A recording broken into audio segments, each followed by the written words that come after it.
Welcome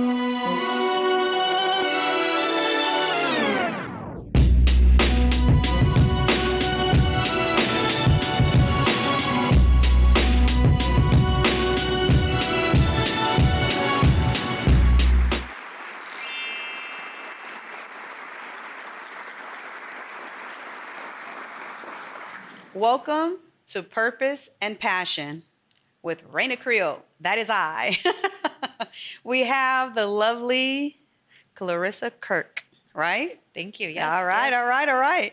And you know how I always read off because I don't like to miss any important stuff. So Clarisa is amazing. We've met through, oh my God, why did I forget the program? Through the Bold Ascension group. Yes, Bold Ascension in a group. Thank you so much with Miss Anel. And we automatically click spiritually. Right away. Yes, right away. And so I want to definitely give her kudos on owning V'NO Couture by Posh. Mm-hmm. Beautiful, elegant glasses that need to be displayed right here. And as well, the president of Latina Entrepreneur Network, okay? And we're going to be creating a Los Angeles chapter, yes, all right? Yes, we are. That's a plan. And then she's also the president of the Red Shoe Society in IE, which is Inland Empire. And there's different chapters as well. But to be a president of that and giving back to the Ronald McDonald Foundation, yes, correct? Yes. Okay, good. And so today we have you here, and I'm so grateful that you're here to share your story today with the viewers. Thank you for having me. Thank you for having me. Awesome. So we're going to go through a quick spill of educating individuals, you know, about who you are. And the first question is, where were you born? Where are your family from? And where did you grow up? How was elementary? How was junior high? And how was high school? That's a loaded question. Yes. So I was born in Los Angeles, California. Mm-hmm. My parents are from Mexico, from Guadalajara, Jalisco, and from Sonora, Mexico. Grew up the first 10 years of my life in Los Angeles and then moved to the Inland Empire. So I want to say that I'm an Inland Empire native at this point because my whole life has been there. Yes. Yeah. Oh my God. Well, we still love you because you were born in LA. And as far as school, normal, regular school, just busy kid. Played some sports in high school. I was the president of the French Club, Future Teachers of America. So I was always involved somehow, some way. Okay, well that's good. That's good. You, and the sports connection is really good because I know when I was growing up,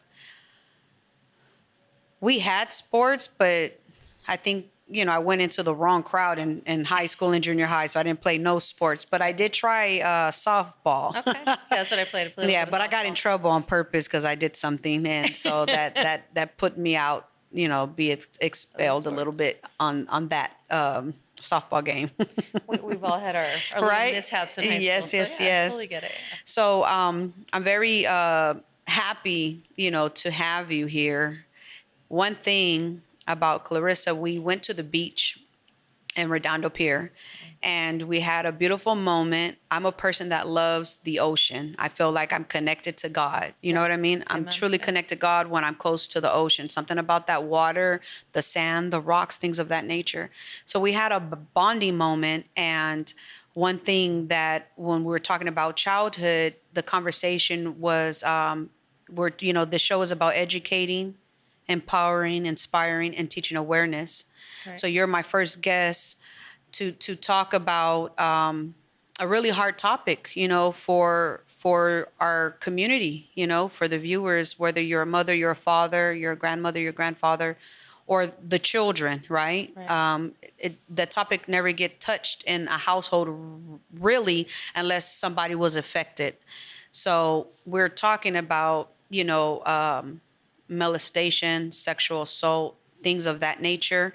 And so that's how we met about sharing our stories at Anel's event. Right. We met through the Bold Ascension group. Yes. Which is a group it's a group of women basically that have been either victims of sexual assault or domestic violence. So follow Anel Parra if you have a chance. She does such a great, wonderful I plan to interview her when she has time. I know she's super busy. But that's how we met. And like you said, then, initially connected right away. And, you know, we did, we met up, we had lunch, we were at the beach, and we definitely connected on that topic. I wanted to hear a little bit more about your story, and as you wanted to hear a little bit about mine at that time. So I began sharing with you a little bit about what I've been through as a child. So a little bit about my story, because she's going to tell hers. So a little bit about mine's is, I believe I was around 6 or 7 years old, and my grandmother's husband molested me. And I didn't know what molestation was, or being molested, or any of that.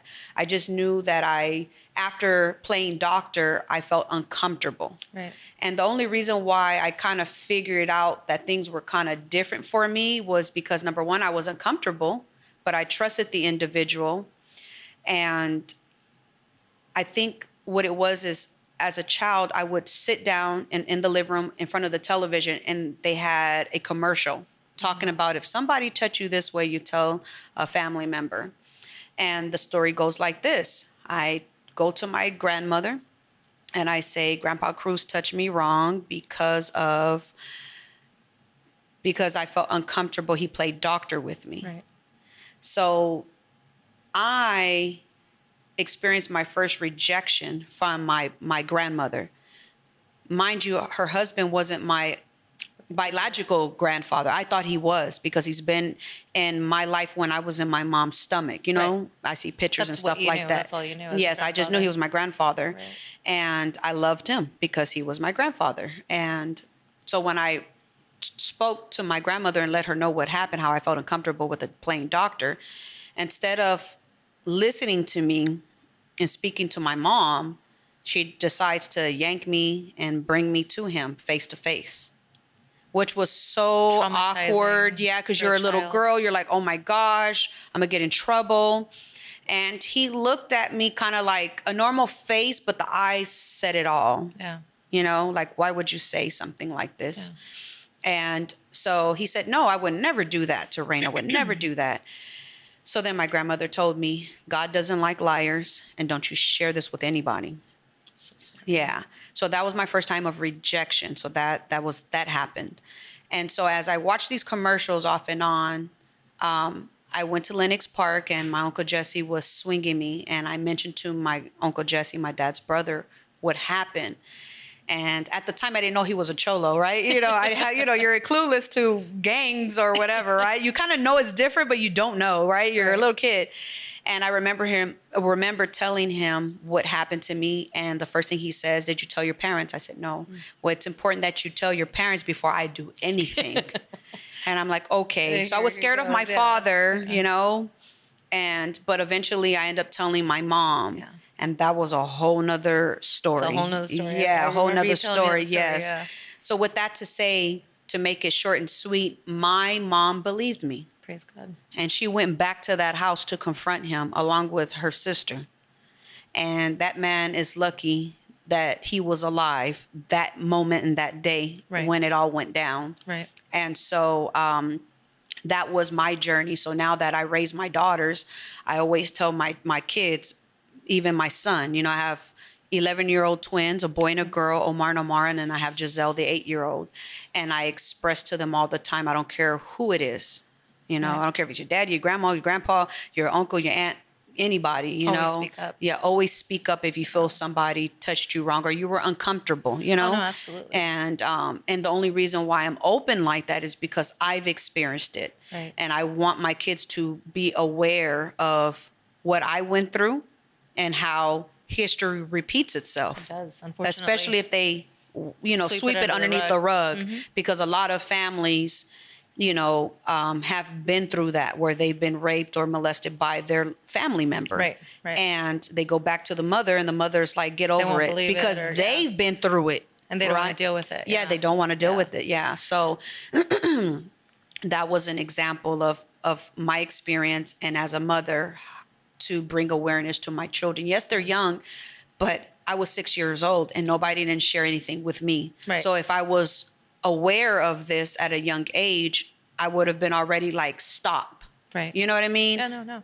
I feel uncomfortable or run away or something, you I know? think in our culture too, with the Latino culture, it's so taboo. It's not something you talk about. You don't talk about sex. Yes. You don't talk about someone inappropriately touching you, which Yes. was, my experience growing up. Yeah. So, I mean, I can touch on that Yeah, if it's you your want. turn, darling. It's such a hard story to tell, but like you said, that's how we met under those circumstances, Yes. being part of Anel's group. So, and you've heard my story a couple of times Yes. now because I shared it at that Yes. first And event. and every time you shared it is something new to me. You know what I Yeah, mean? It's yeah. a new thing, or I can't even pronounce what it is, but it's something new. That you learn. Yeah, that I learn. So for me, unfortunately, just like you, I was 6 years old when my father started to molest me, and it evolved from molestation to rape, and I was raped from the ages of 6 to 12 by my father. And that is so hard to say to this day. Yes, It's it something is. that weighs so heavy on me. Yeah, my parents got divorced when I was 13 years old, so it stopped. I finally told my mom when I was about 15 years old, and of course, she wanted to just destroy him. Yes. Wanted to go to the police, wanted to do it all, do what you're supposed to do. Yes. And I was so terrified by this man. He was a boogeyman to me that I remember, I'm like, please, I just never want to see him again. Yes. And she did just that. She kept her promise. We didn't go to the police. And it's something that I regretted for so long. And I began counseling around the age of, I think it was like 17.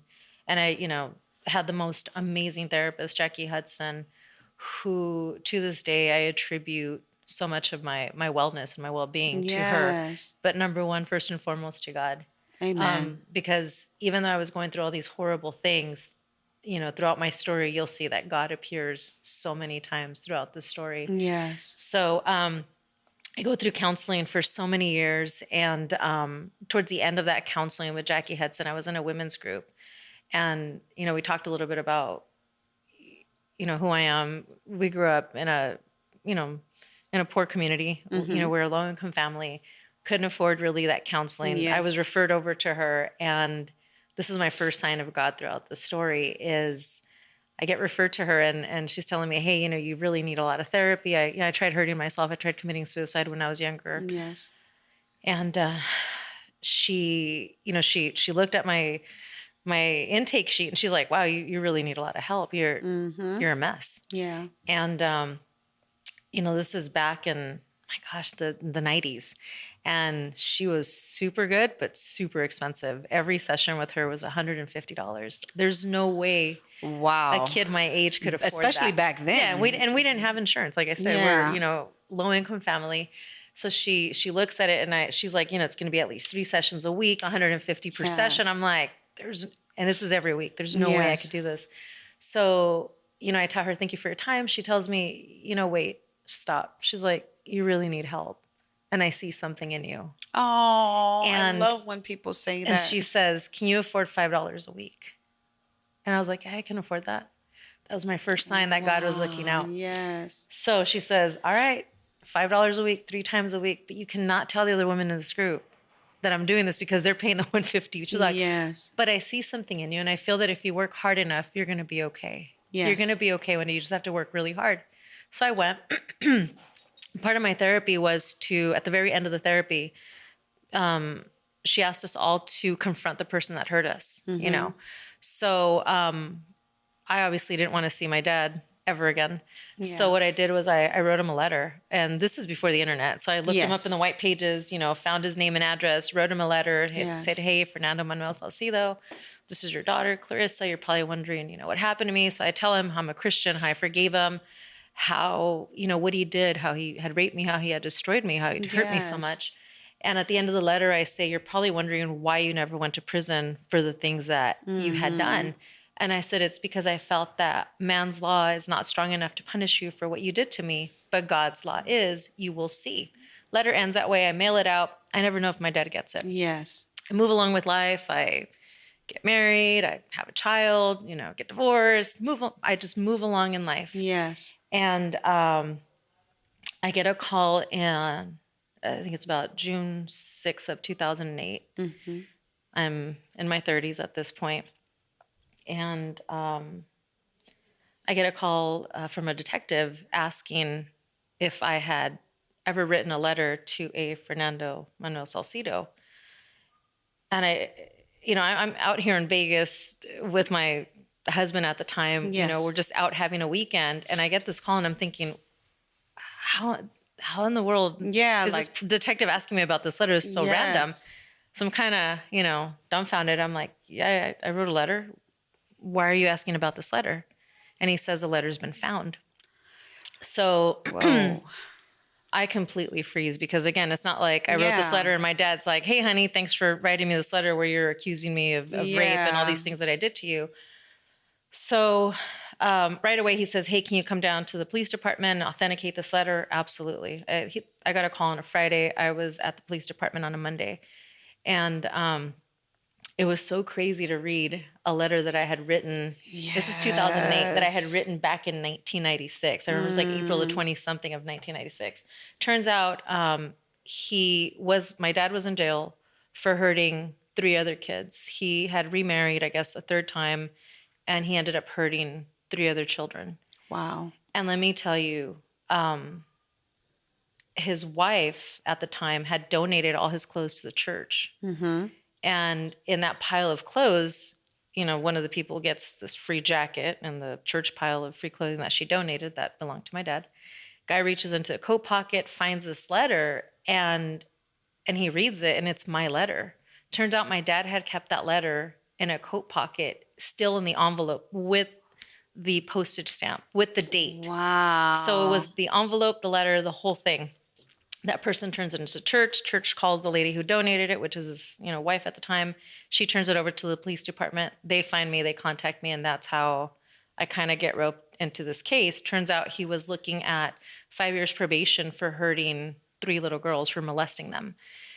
And, at the time I'm asked, were you aware that, what happened to you, basically? Would you be willing to testify against your father? Because clearly here he's hurt you. And absolutely. I mean, this was my chance to finally speak up, and I always look back at that story and I always think, man, the real heroes in that story were the little girls that were 6 years old. They too were 6 when he hurt them, that spoke up at that time.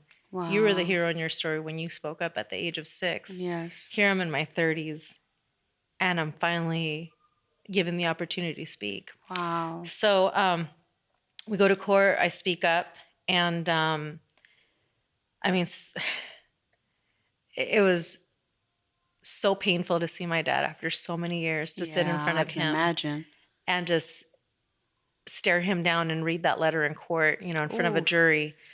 The craziest part is, like I said in the beginning of this conversation, the letter says, you're probably wondering why you never went to prison for what you did to me, because man's law is not strong enough, but God's law is.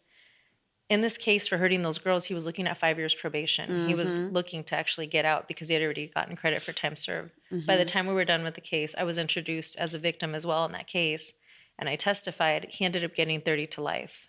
Wow. For what he did. So the ending of your words was pretty much, you got justice because God's law. God's law. Wow, powerful. Yeah.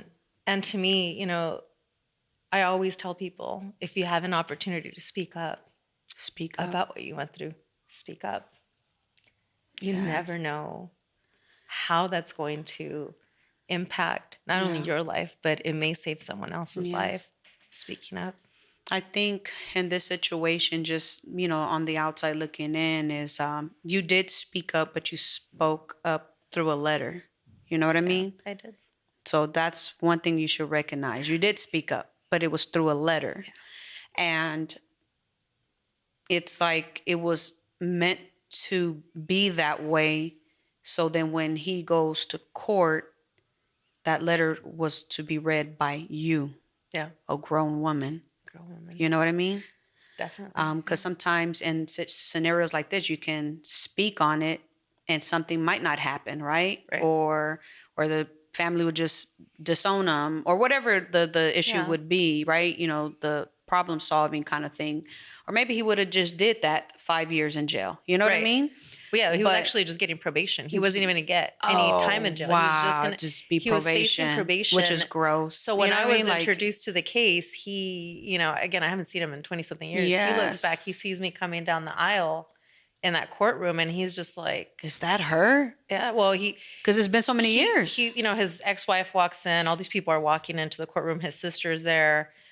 My mom walks in. My mom hasn't changed much. I mean, she's still in the same face, adult face. They hadn't seen each other in 20 something years. Wow. So she walks down that courtroom and he looks at her like, what is she doing here?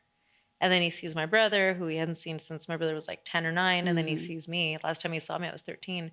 And just the look on his face. I mean, I've never seen a human being turn gray in color. Yeah. Because he realized at that moment. Faint. Oh, he did. He was hyperventilating in court.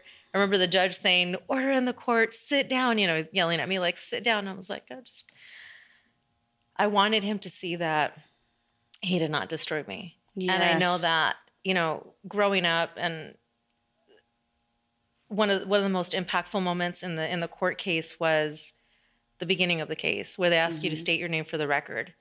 Clarisa Kirk, state my name for the record. And they said, please state your place of employment, which I work in law enforcement. Yes. And one of the most hurtful things, that was so impactful for me, because growing up, when he would hurt me, he would tell me, "You're going to be nothing but a prostitute. This is why I do this to you. You're nothing." Oh my gosh. And to be able to sit in that courtroom and look at him and state my place of employment, which is, like I said, working in law enforcement. Yes. Just the look on his face was like, oh, she became somebody. God. Yeah. Not a nobody. I'm somebody. Yeah. And it was so impactful to be able to look at that person that's hurt you and say, you tried, but you did not destroy me. Because sometimes when people see their, they call them victims in their mind, right? They say, okay, in 10 years, 20 years, person would be a prostitute, right? Yeah. Call girl, whatever it is, because they have no self-worth. Or a drug addict. Or and also, and this is the real topic. It's a real topic. Some women turn gay. Yeah. Because they don't want to experience a man ever again after that. Absolutely. Where that girl can never marry a man and create a family. You know what I mean? Right. No, the psychological impact that it has on a human being is absolutely, it's so. That's why it was easy for me to gangbang and hurt people, because I was hurt. Yeah. I still wasn't dealing with that situation because we didn't have no counseling. Right. Yeah. So I had to deal with it on my own, the only best way I knew how. And for me, on my end, my side of the story was, I always say God sprinkled throughout my story. God appears because it was that counselor that took pity on me and saw how bad I was, what a bad condition I was in. But she saw something in me. Yes. And it was her working with me that, and it's God and just me going to church, being involved in the church, being involved in the youth group, that really helped me to be okay today. Yeah. And, like I said, I always try to work with other children or women that need help. I always try to be their voice, to be their support system. Yes. To get them to speak up, because now I see the importance of speaking up. This case happened in 2008, like I said. By the time we were done with everything, he was sentenced to 30 to life in 2010. So he's still there. Yes, God. I can imagine.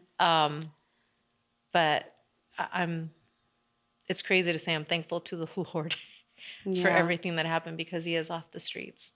And he didn't get that 5 years probation. He'd be roaming the streets right now, hurting God knows who else. Yeah, definitely. So, very true. And I just want to thank you for sharing that. To me, that's an intimate story. You know what I mean? Intimate, because it's a hard topic to talk about. Yeah, it really is. And then but it's so important to talk about. It is. And being in the field that I am in, working with at-risk youth, you get those girls that will have sex for money. Yeah. They want to be strippers. Right. They never get a chance to, you lose yourself when you go through something so painful. And, and then, it's just crazy because, like I said, I've worked with so many people. You have some girls, that are born gay, you know what I mean? Meaning they've always had a desire for women from a young age. But then the women that are straight, that never wanted to experience a man or have a family because of that trauma. Fear, right? Yeah. Trauma, yeah. And so I learned that from a guest speaker one time at school. I think it was in junior high at Monroe Junior High in Inglewood, where a guest speaker came out to speak. And she mentioned those things. She says when a young girl gets molested or raped, she either is on drugs, she's promiscuous, or she becomes gay or bisexual. You know what I mean? You have a higher propensity for certain things, right? Absolutely. And so I said, man, this is different, you know. And I didn't understand, but it stayed in the back of my head. Right. And as I started working with youth, I started seeing these traits and having these deep conversations. And I would always like talk to God in my mind and be like, God, you know, give me the right words to speak to them, because I don't want to offend them. I don't want to hurt them or make them feel, you know, whatever they're going through is not real or whatever. But when we get into these deep conversations, the girls always felt so comfortable with me talking to you. You know, like, Miss Raina, like, because of you, I'm this way, or because of you, I changed my mentality, or because of you, I'm able to find me. It's giving them that encouragement, that support, because it's, even though it happens so much, unfortunately, you feel so alone. I agree. When you go through something like that, you feel like there's something wrong with you, that you're the only person. You feel dirty. You know, when I work with victims of sexual assault, the one thing I tell them, that's not your dirt. That's their dirt. Yes. Shame. That's not your shame. Shame on them. Even when I was 15, I felt like it was my fault because I liked it. I allowed it, you know. And my pastor always said, my pastor recently says, the devil put those things in your mind. Yeah. So then you can be off track, you know. And so I said, I am not a victim. You know, I'm not a victim. You know, I'm not a victim. I'm just an individual that went through something, that had to learn from that experience. So then I'm able to help other people not commit suicide. You know what I mean? Or hurt themselves. And I think the biggest thing we need to learn is that we can't allow circumstances in life to define us. That's not who you are. I don't see myself as a victim. Yeah. Not at all. I'm a victor. You're a victor. Absolutely. So for me, I always try to encourage women, like I said, to find their voice. Yes. And when they do find their voice, to just be there for them, to guide them along their court process or filing a report. Yes. Documentation is important. Documentation, yeah. In my clearly in my case, writing that letter was so important. Huge, was so important on this case. Yes. There would have been no evidence of what he had done, but he kept that letter. So going through your journey, did you ever write journals? I did. You wrote journals? Because it's coming to the question of how did you start your business? Because V'NO Couture? Yeah. Okay. So, like, you know, after this situation, did you write into journals? Did you decide to go into arts and craft? Like, because I'm trying to connect. So I'll connect the business too. Yes. So the V'NO Couture is an elegant wine glassware line. And it's taking a simple glass, but making it beautiful. Yes. By altering the glassware with, you know, the rhinestones or whatever design. For me, growing up, like I said, I grew up in a really dark world. It was very dark, going through what I went through. And as a child, you know, my mom can attest to this.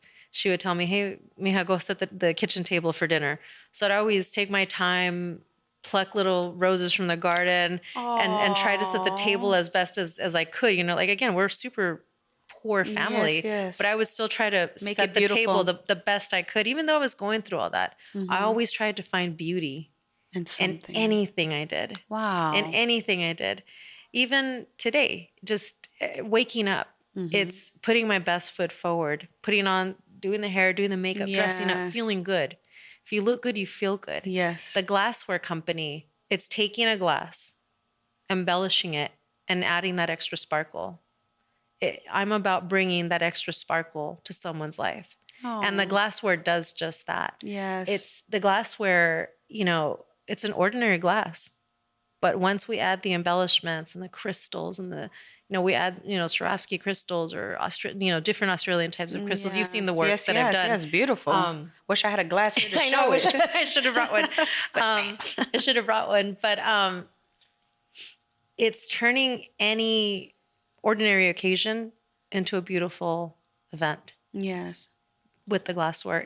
Just the look on people's faces when they see something shining. Fancy. So it's my way of bringing sparkle into someone's life. Awesome. I love through it. the glassware. Wow, thank you. Yeah. So hopefully that gives you an idea of where Where it originated from, where it came So from. that's where I was trying to get to. Like, I'm wondering why. And then also the Latina Entrepreneur Network. So Latina Entrepreneur Network, that started during COVID. Okay. So it was just a group of us. Let me see. There's 4 of us. And it was just 4 girlfriends, but we all own a business of some sort. And what we noticed during COVID, as many people noticed, was that businesses were shutting down, businesses were going under. So here I have my wine glassware company, which was doing great before COVID. As soon as COVID hits, all events halted.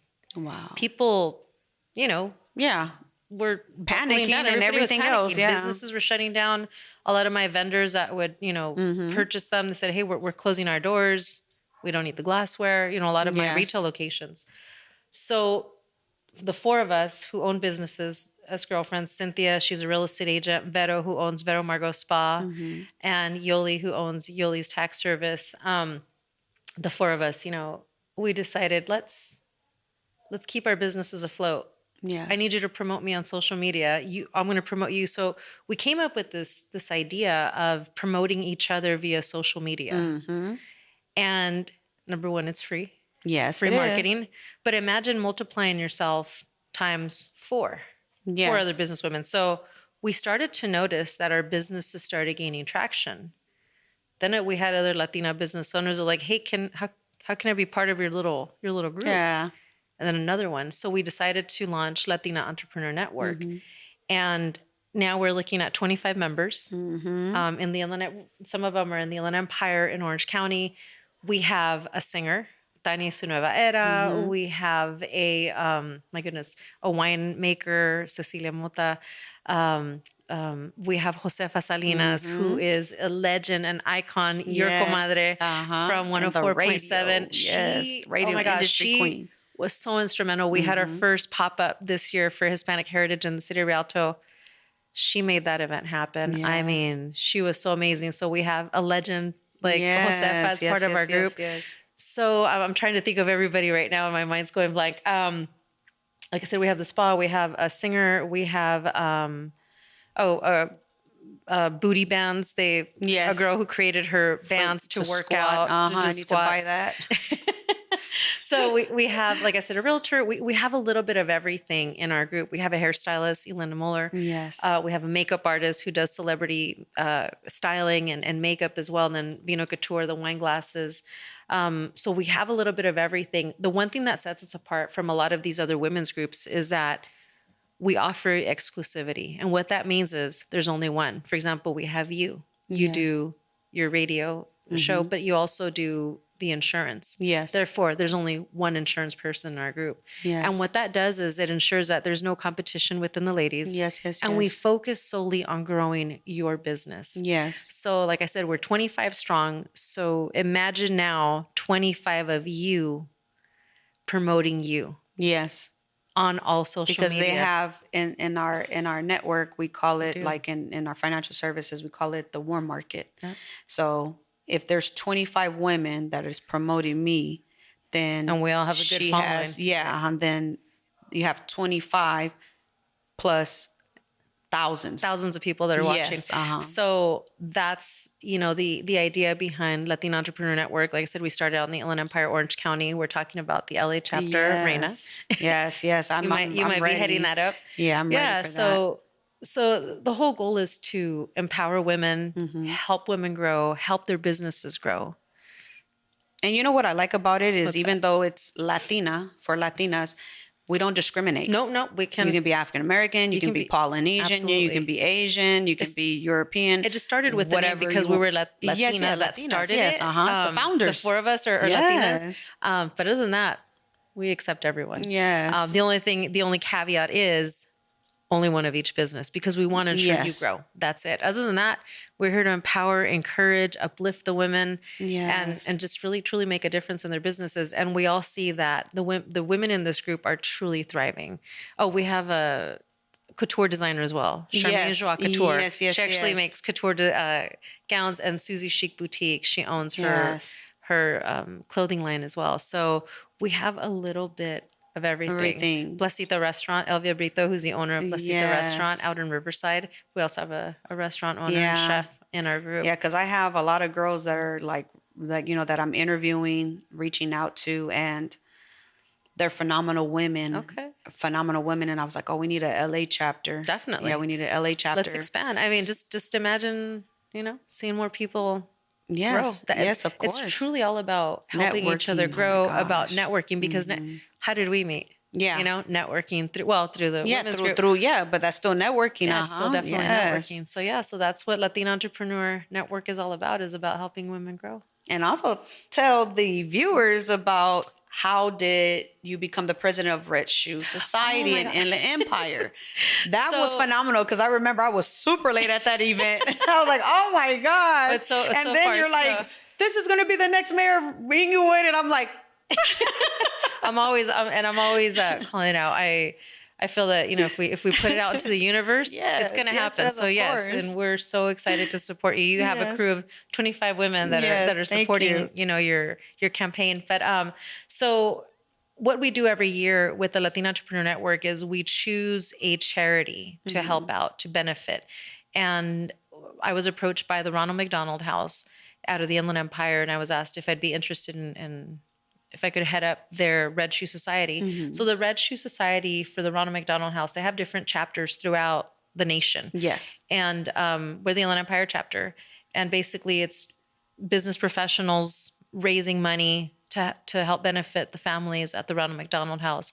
For those of you that don't know, the Ronald McDonald House offers housing for families of children who are critically ill. So while your child's in the hospital, let's say you live in LA and your child's over at Loma Linda Hospital, they'll provide free housing, meals, assistance with whatever you need, clothing if you need it. While your child's at the hospital, you can be near your child. So important, such a beautiful thing that they do. So I was asked to become the president of the Red Shoe Society.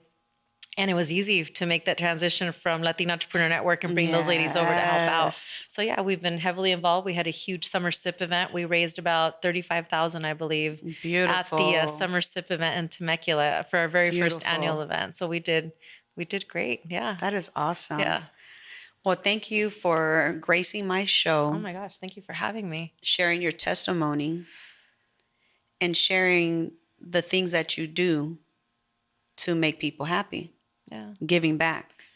Is there anything you want to leave with the viewers? A word of encouragement, anything before we close? If I could encourage any of you after hearing both of our stories, it would be to speak up. If you have the opportunity, speak up. If you need help, there's definitely different resources available. Maybe they could reach out to you and we can connect them with Anel, who has the Bold Ascension group. She has a lot of counselors that, we can refer them over to. Yes, of course. And don't forget to sparkle every single day in your life, even though you've gone through hell and back. Don't be afraid to shine. That's it. I wish we had sparkles right now coming down. Well, thank you, viewers, for tuning in. I think about the show name, purpose. You need to find your purpose. And when you find your purpose, then the passion comes. And so this is Raina Carrillo signing out. Have a blessed day. Thank you. All right. Glutathione is a big word. It's the body's own master antioxidant. It's a scavenger for free radical, bacteria, and viruses. There are no products in the market with the ingredient NASET. NASET increases the production of glutathione that's in our body already to strengthen and enhance our immune system, elevate sense of well-being, support muscle strength and endurance, cognitive function, and liver support. It helps with increased energy and blood sugar regulation. Get your bottle of GSH Plus from www.salvationnutra.com.